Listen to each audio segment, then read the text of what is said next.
Hello বন্ধুরা, good morning. কেমন আছো সবাই? আশা করি সবাই ভালো আছো। আর আমি কিন্তু ভালোই আছি।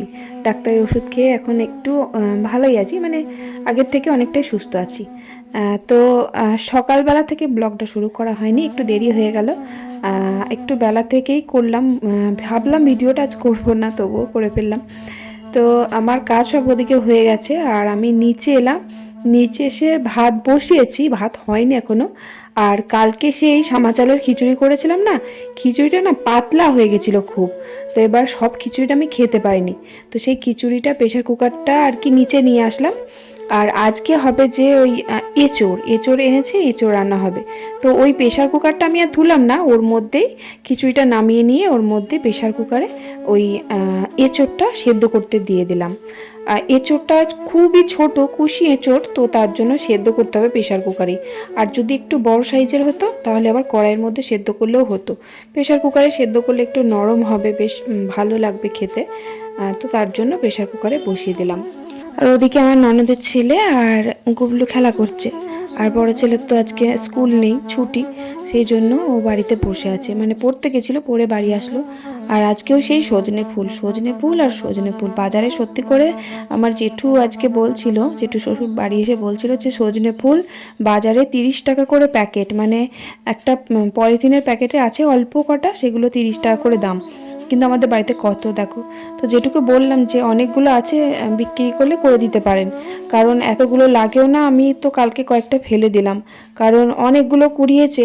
এবার ছাদে, তো বাড়ির ছাদে না, মানে দোকানের ছাদের ওপরে পড়েছিল। তো আমার বর ভালো করে ঝাঁট দিয়ে রেখে দিয়েছে, দিয়ে ফুলগুলো পড়লে আর কি গুটিয়ে নিয়ে চলে আসে। আমি একটু ভালো করে বেছে নিই, একটু পাতা টাতা পড়ে থাকে, পাতা কাঠি, তাছাড়া কিছু না। মানে 7 দিন থেকে শুধু সজনের ফুল খেয়েই যাচ্ছি। আমার কিন্তু ভাজাটা খুব একটা ভালো লাগে না খেতে, আমার কিন্তু সজনে ফুলের বড়াটাই বেশি ভালো লাগে। অনেকে আবার সজনের ফুল বেটে বড়া করে, কিন্তু বেটে কেমন হবে আমি জানি না, তবে আমি যেভাবে করি ওই বড়াটা সব থেকে খেতে ভালো হয়। সজনের ফুল ভাজার থেকে বড়াটাই বেশি টেস্টি হয়। তো আবার চালের গুঁড়ি দিয়ে ভাজলে তো ঠান্ডা হয়ে গেলেও মচমচে থাকে, মানে সকালে ভাজলে যদি রাতে খাওয়া হয় তাহলেও মচমচে থাকবে। আমার তো খুব ভালো লাগে। আর সজনে ফুলে কটা বড়া করলাম আজকেও, 2 দিন খেলাম। তারপরে আজকে অনেকগুলো ফুল আছে বলে আজকেও করলাম, তবুও ফুল কটা থেকে গেল, মানে অতগুলো ফুলও লাগলো না, কটা রেখে দিলাম, কালকে আবার হয়ে যাবে। বলতে কালকে আবার কুড়িয়ে নিয়ে আসবে, তো কালকে সেই ফেলেই দিতে হবে ফুলগুলো। আমি ফ্রিজের মধ্যে চিকে করে রেখে দিলাম, থাকলে থাকবে, ভালো থাকবে। আর এঁচোড়টা তো প্রেশার কুকারে সেদ্ধ করেছিলাম, বেশ কি সুন্দর নরম হয়েছে, খুব ছোট ছোট করে দিয়েছি। আমার শ্বশুরমশাই আবার এঁচোড় দিয়ে খাসির মাংসের চর্বি দিয়ে খুব ভালোবাসে। আবার আরেক জ্বালা, জেঠু আবার খাসির মাংস খায় না। তাহলে আমি এবার কিভাবে করব?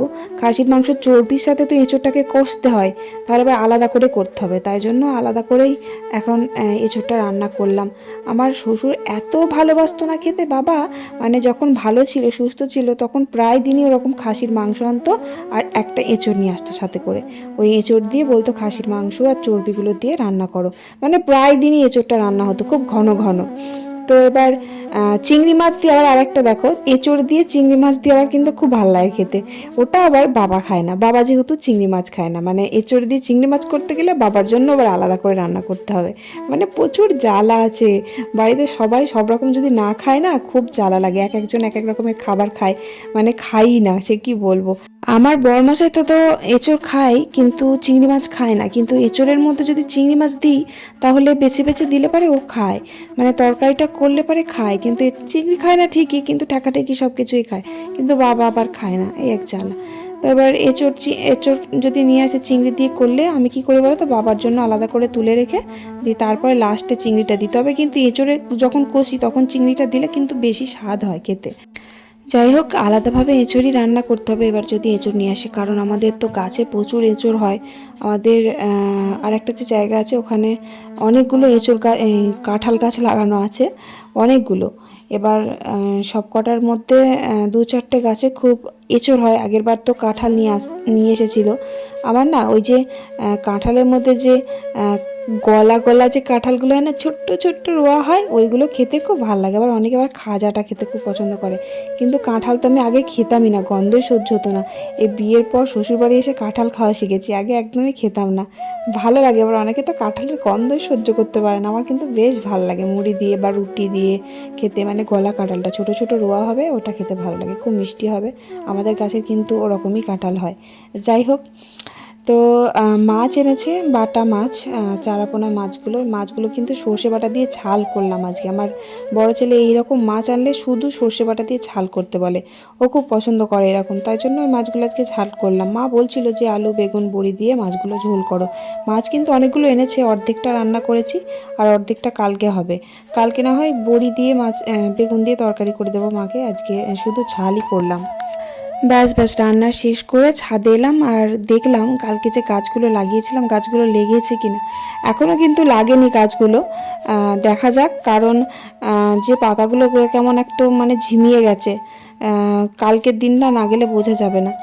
যাই হোক, কয়েকটা বেশি করে জামা কাপড় কাচতে হবে, জামা কাপড় নিয়ে এসেছি ছাদে। আর এই যে দেখো আমাদের বাড়ির পেছনে পুকুরটা, জলটা ভীষণ নোংরা হয়ে গেছে, শ্যাওলাগুলো আজকে আবার পরিষ্কার করছে।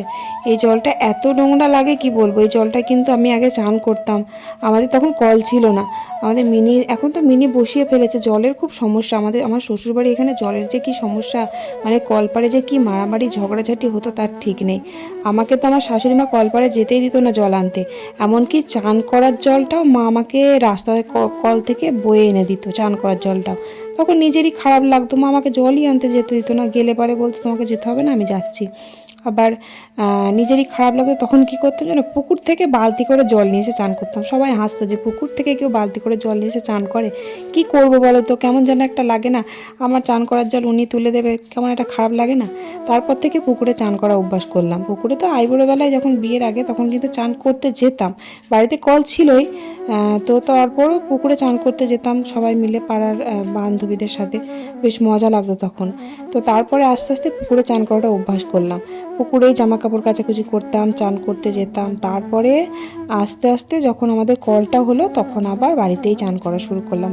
আমার শাশুড়ি মা বাড়িতে কল হয়ে যাওয়ার পরও পুকুরে চান করতে যেত, কারণ মায়ের একটা অভ্যাস হয়ে গেছিলো, পুকুরে ডুব দিয়ে চান না করলে না মায়ের ঘুম হতো না। এখন আবার দেখো অভ্যাস হয়ে গেছে, কিন্তু আমার কাকি শাশুড়ি কিন্তু এখনও অবধি পুকুরেই চান করে, ওই নোংরা জলেই চান করে। কি করে যে করে, কাকিমাদের বাড়িতেও কিন্তু মিনি বসানো আছে, জলের ব্যবস্থা সব কিছুই আছে, বাড়িতে আবার দুটো কল। ওই যে বাড়িতে বাড়িতে সবাইকে সজল ধরা যে কলটা দিয়েছে না, সেই কলটা আছে বাড়িতে। এত স্পিড জলটা, আর প্রচুর জল হয়, জল পড়ে প্রত্যেক দিন, মানে দিনে 3বার করে জল দেয় কাকিমাদের, যেটা মানে রাস্তার ধারেই আছে আর কি। আমি তো মাঝে সাঝে সবজি টবজি ধুই কাকিমাদের কলটায়, ওই একটা কল আছে, আবার ওদের মিনি বসানো আছে। তো পুকুরে চান করতে যাওয়ার কোনো দরকার নেই। আমি মাঝে মাঝে বলি যে পুকুরে কেন চান করতে যাও, এত নোংরা জল। তারপরে কনকনে যে ঠান্ডাগুলো পড়লো, ওই কনকনে ঠান্ডাতেও পুকুরে চান করেছে, বাপরে কি বলবো। কাকিমা আবার ভোরবেলা ঘুম থেকে উঠে পড়ে, সে অন্ধকার থাকতে। কাকিমাদের বাড়ি যখন গরু ছিল তখন 3টের সময় ঘুম থেকে উঠতো, 3টে সাড়ে 3টে দিয়ে গরুকে চান করিয়ে নিয়ে আসতো পুকুর থেকে। পুকুর থেকে চান করে নিয়ে এসে আবার বসে বসে খড় কুচোতো অন্ধকারের মধ্যে। মানে এত কাজের মানুষ, কি বলবো, কাজ না করলে থাকতে পারে না ওই আমার কাকি শাশুড়ি। যাই হোক, তো তারপর আমি জামা কাপড় কাচাকুচি করলাম, জামা কাপড় কাচাকুচি করে আমি ভাত খেয়ে নিলাম, গুবলুকেও খাইয়ে দিয়েছি, চান টান করিয়ে খাইয়ে দিয়েছি। আর আমার শরীর খারাপের জন্য কয়েকদিন একদম ভাত খেতে পারছিলাম না, মানে ভাত দেখলেই কেমন বমি পাচ্ছিল। তো এখন কিন্তু অনেকটাই ভালো আছি ওষুধ খেয়ে। তো তারপর আবার আজকে ওই যে ডেট আছে ডাক্তার দেখতে যাওয়ার, তো তার জন্য বেরিয়ে পড়লাম খাওয়া দাওয়া করেই। ওই 3টে 4টের দিকে ডাক্তার আসে আর কি, ফোন করেই যায়। তো বাড়ির কাছে বলতে বাজারে, বাজারে আমাদের বাড়ি থেকে বাজার কিন্তু খুব বেশি দূর না, ওই বাইকে করে গেলে খুব জোর 5 মিনিট, 10 মিনিটও লাগে না, 5 মিনিটই ধরো লাগে। বেরোবার সময় আবার গুবলু ঘুম থেকে উঠে পড়েছিল, ওকে আবার মায়ের কাছে দিলাম, দিয়ে মাকে বললাম একটু ওই রাস্তার দিকে সরিয়ে নিয়ে যেতে, আমরা যাব, কারণ মোটর সাইকেলে যখন আওয়াজ পাবে না তখন আবার কাঁদবে যে বাবা বাইক স্টার্ট দিচ্ছে কোথাও যাচ্ছে, তাই জন্য মাকে দিয়ে সরিয়ে দিলাম ওকে। তারপর ডাক্তার দেখাতে বেরিয়ে পড়লাম। ডাক্তারের চেম্বারে এসে দেখলাম যে ডাক্তার এই মাত্র আর কি আসলো, মানে মেডিকেলে আর কি ডাক্তার বসেন, মেডিকেলে এসে দেখছি ডাক্তার এই মাত্র আসলো। আর এখনও কিন্তু পেশেন্ট যারা আসবে তারা কিন্তু এখনও অবধি আসেনি, মানে ফাঁকাই ছিল, বেশ ভালোই হলো। আমার কিন্তু অনেকজনের পরে লাইন ছিল, তো আমি কিন্তু আগেই পেয়ে গেলাম, তা না হলে এত ভিড় হয়, এত ভিড় হয়। এই ডাক্তারের কাছে আর খুব ভালো ডাক্তার এনে, তো তার জন্য আমি তাড়াতাড়ি হয়ে গেল আমার ডাক্তার দেখানো। তারপর বাড়ি এসে সে হঠাৎ সে বলে না উঠলো বাই কটক যাই, সেরকম একটা অবস্থা। মানে বাড়ি এলাম, বাড়ি এসে শরীরটা বেশ ভালো থাকলে না মনে হয় যেন কী না করি। বাড়ি এসেছি, দিয়ে বড় ছেলে বলছে মা আজকে আমার মোমো খেতে ইচ্ছা করছে হঠাৎ। এবার আমি বলছি আমারও অনেক দিন থেকে খেতে ইচ্ছা করছে, আর আমাদের এখানে একটাই মোমোর দোকান আছে, তাও আবার মাঝে সাঝে বসে, আবার মানে বসে না মাঝে মাঝে, মানে তাও আবার কত দূরে, অনেকটাই দূরে। তো এবার মোমোটা খুব কম পাওয়া যায় এদিকে, আর খেতে আমার খুব মানে খুবই ভালো লাগে, যেমন বিরিয়ানি খেতে পছন্দ করি তেমনি মোমো। আর বড় ছেলেও খুব খুব মানে প্রিয় খাবার ওর মোমো। আর আমি স্যুপ খাবো বলে, মানে ঠান্ডা লেগেছে তো গলাটা ব্যথা বলে আমি স্যুপ খাই রাত্রেবেলা। তো স্যুপ খাবো বলে তো আমার বরকে বললাম যে একটুখানি অল্প মানে 100-200 মতন মাংস না, তো স্যুপে তো বেশি মাংস লাগে না, স্যুপ যেমন স্টু এগুলো করলে তো অল্প মাংসতেই হয়ে যায়, 4-5 পিস মাংস দিলেই হয়ে যায়। তো ওই 4-5 পিস মাংসই নিয়ে এসেছে স্যুপ করার জন্য। তো স্যুপটা করবো বলে রেডি করছি, আর সেই সময় বড় ছেলে বললো মা স্যুপ করছো, মোমো বানাবে না, 2-4টে মতন আমাকে মোমো বানিয়ে দাও। এবার ছেলে বলেছে এবার কি করব, সে মানে কিভাবে তাড়াহুড়ো করে যে আমি মোমো বানানোর জন্য সব কিছু রেডি করেছি তার ঠিক নেই। মোমো বানানোর যে মানে যে ভেতরে পুরটা ওটা আগে ফটাফট বানিয়ে ফেললাম। এবার মাংস তো অল্প ছিল, স্যুপ বানানোর জন্য মাংস নিয়ে আসা হয়েছিল। মাংস তো ওই 2 পিস মানে 6-7 পিস মাংস ছিল, তার মধ্যে আমি 3 পিস মাংস মোমোর যে পুরটা সেই পুরের মধ্যে দিয়েছি। আর মোমোর যে পুরটা আমি বানাই ওই পুরের মধ্যে দিয়েছি ওই যে 3 পিস মাংস দিয়েছি, আর একটু বাঁধাকপি দিয়েছি, পেঁয়াজ দিয়েছি, লঙ্কা কুচি দিয়েছি, ধনেপাতা কুচি দিয়েছি, আর সস দিয়েছি একটু, আর গোলমরিচের গুঁড়ো দিয়েছি, আর অল্প সামান্য একটু বিনস কুচি, আর কি বলে ভুলে যাচ্ছি, রসুন কুচি আর গাজর কুচি, মানে খুব সামান্য করে দিয়েছি, আর খুব চিরিচিরি করে কুচিয়ে দিয়েছি যাতে স্টিমটা খুব ভালো হয় ভেতরে, যাতে ওগুলো সিদ্ধ হয়ে যায়। আর অনেকে কিন্তু ভেজ মোমো খায়, ভেজ মোমোটা আমি মেলায় গেছিলাম তখন একবার খেয়েছিলাম, দারুণ অসাধারণ টেস্ট হয়, একটু ঝাল ঝাল হয়, মানে ভেতরে একটু লঙ্কা ধনেপাতা দিলে না মোমোটা বেশ ভালো হয়। তবে মোমোর সাথে ধনেপাতা চাটনি না হলে একদম ভাল লাগে না। তো এবার এত তাড়াহুড়োর মধ্যে এই কটাই করতে পেরেছি, আর একটু টাইম থাকলে, আর তাছাড়া আমি কখনো এরকম মোমো বা অন্য কিছু বানালে না এরকম অল্পটুকু করি না, আমি করলে মানে অনেক করি, প্রচুর করি, সবাইকে দিই, ননদের বাড়িতে, তারপরে কাকিমাদের বাড়িতে, সবার বাড়িতেই দিই। কিন্তু আজকে মানে জাস্ট বড় ছেলের জন্যই হলো আর কি। মানে সেই উঠলো বাই কটক যাই বললামই, যে হঠাৎই এসে মানে তখন বাজে, যখন আমি 7:30 বাজে তখন বড় ছেলে বলছে যে মোমো খাবো। এবার বানাতে বানাতে 8টা বেজে গেল। এবার কত সময় লাগে বলো তো, এগুলো একটা একটা করে মেখে, একটা একটা করে বেলে পুর ভরে, তারপরে আবার স্টিম করা, ওদিকে স্যুপটা আমি গ্যাসে আগে বসিয়ে দিয়েছিলাম। স্যুপটা না হলে তো আর মোমো খাওয়া যাবে না, স্যুপ দিয়েই তো মোমোটা খেতে ভালো লাগে। তো মোমোটা কিন্তু খারাপ হয়নি তাড়াতাড়ির মধ্যে, তবে রোল ময়দাটা কিন্তু অনেকক্ষণ আগে মেখে রাখলে খুব ভালো হতো, তাহলে নরম হতো, আরও সময় লাগতো। এবার আমি সঙ্গে সঙ্গেই মেখে সঙ্গে সঙ্গেই করেছি, তাহলে কতটা আর ভালো হবে বলো তো। তবু আমার শাশুড়ি মাকে দিয়েছিলাম, মা বললো কিন্তু খুব নরম হয়েছে, খেতে ভালোই হয়েছে। এরপর আবার একদিন করব, অনেকগুলো করব, তখন সবাইকে দেব। আমি না এরকম বানালে না কাউকে না দিয়ে আমার খেতে ইচ্ছা করে না। আর কি বলো তো, শরীর তো খুব একটা ভালো ছিল না, অনেকগুলো বানাতে গেলে না কেউ একটা হেল্পার থাকলে ভালো হয়, কারণ একা একা মোমো বানানো অসম্ভব, খুব টাইম লাগে এগুলো বানাতে। একা একা মানে আটাটা মাখলাম ঠিক আছে, কিন্তু ওই যে একটা একটা করে বানিয়ে, আর তারপরে আবার মোমো বানানোর ক্যান নেই, মোমো বানানোর যে টিফিন ক্যারিয়ারগুলো থাকে না ওগুলোতে করে সব থেকে মানে ভালো হয়, অনেকগুলো মোমো একসাথে বানানো যায়। আর আমি তো দেখতেই পেলে কিরম ফুটো থালার মধ্যে, যেই ফুটো যে বাটিগুলো বা থালাগুলো হয় না, ওই থালাগুলো মাছ ধোয়ার, ওই থালাগুলোর মধ্যে আমি মোমোটা কিন্তু স্টিম করলাম, তাও চাপা দেওয়ার মতন ভালো জিনিস হতে হবে, তা না হলে আবার ভাপটা বেরিয়ে গেলে না তাহলে আবার অনেকটা সময় লাগবে। মানে যার জন্য বানিয়েছি তার ভালো লাগলেই হলো। বড় ছেলে তো খুব ভালো লেগেছে খেতে, ওকেই দিয়েছি আমি বেশি করে, যাতে ওর খেয়ে পেটটা ভরে, মনেও শান্তি পায়। কিন্তু একটু ঝাল হয়ে গেছিলো, আর ভেতরে আমি লঙ্কা কুচিয়ে দিয়েছিলাম বলে একটু ঝাল ঝাল হয়েছিল। আর তোমরা অবশ্যই কমেন্ট করো যে মোমো যদি বাড়িতে তোমরা বানাতে চাও, তাহলে আমি কিন্তু মোমোর একটা ভালো ভিডিও দিয়ে দেবো, তাহলে একদিনকে বানাবো।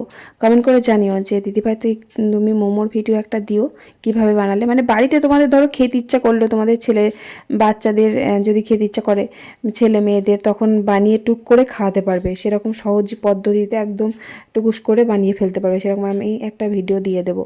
কমেন্ট করে জানিও, যদি চাও তবেই কমেন্ট করো। যাই হোক, চলো, ভিডিওটা ভালো লাগলে অবশ্যই লাইক করে কমেন্ট করে দিও। ভালো থেকো সবাই, আজকের মতো টাটা, বাই বাই।